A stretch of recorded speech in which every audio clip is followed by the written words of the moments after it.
Hi, I'm Mary Frances Porter. And I'm Allison Nagel. We're the coaches for ImpactStory group coaching. And we are going to talk a little bit today about what the heck does DEI or diversity, equity, and inclusion mean in data and in ImpactStory. And obviously, this is a huge topic. We're boiling it down here just for a couple of minutes. There are a lot more resources on this in our community of practice, which you can find out about on our website. So the first thing that's really important is that if you don't ask, you won't know. So in class number 3 in our ImpactStory group coaching model, we talk about how to create surveys and how to ask the right questions, how to make sure that you are asking how people identify so that you know that you're capturing the voices that you really need. The second thing to know is that data is not objective just because it's numbers. So data is always interpreted. That means that it's subject to our own bias and blind spots and what questions we ask, who we're asking them of, what stories we're telling with that data.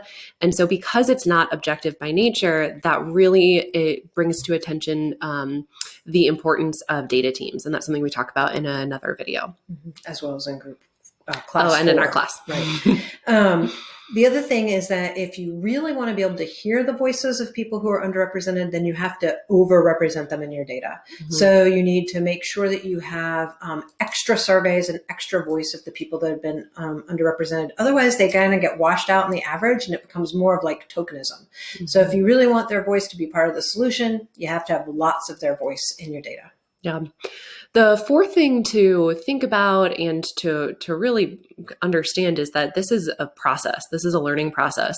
There are lots of things you don't know, and you have to know that you don't know stuff, right? So in order to be actively anti-racist, that means that you have to engage in anti-racism, and you need to know kind of what you're doing to learn and grow and try, even though it's going to mean that you get stuff wrong sometimes, that it's more important to try and do your best and be humble knowing that you're continuing to grow and learn.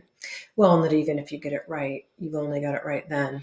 Right. You still don't know all the things, right? You never know all the things. You're never done. So this is why our fifth tip is making sure that you incorporate your clients in as many aspects of your nonprofit as you possibly can. So clients who have graduated or completed your program, they might be on the board, they might help with program development, they might sit on your data team. There are lots and lots of ways of including your clients. And in fact, even just doing surveys, asking them how they feel, asking them how they're doing in your program, how they're feeling in their program, whether or not you're responsive to their needs is all part of DEI. Yeah.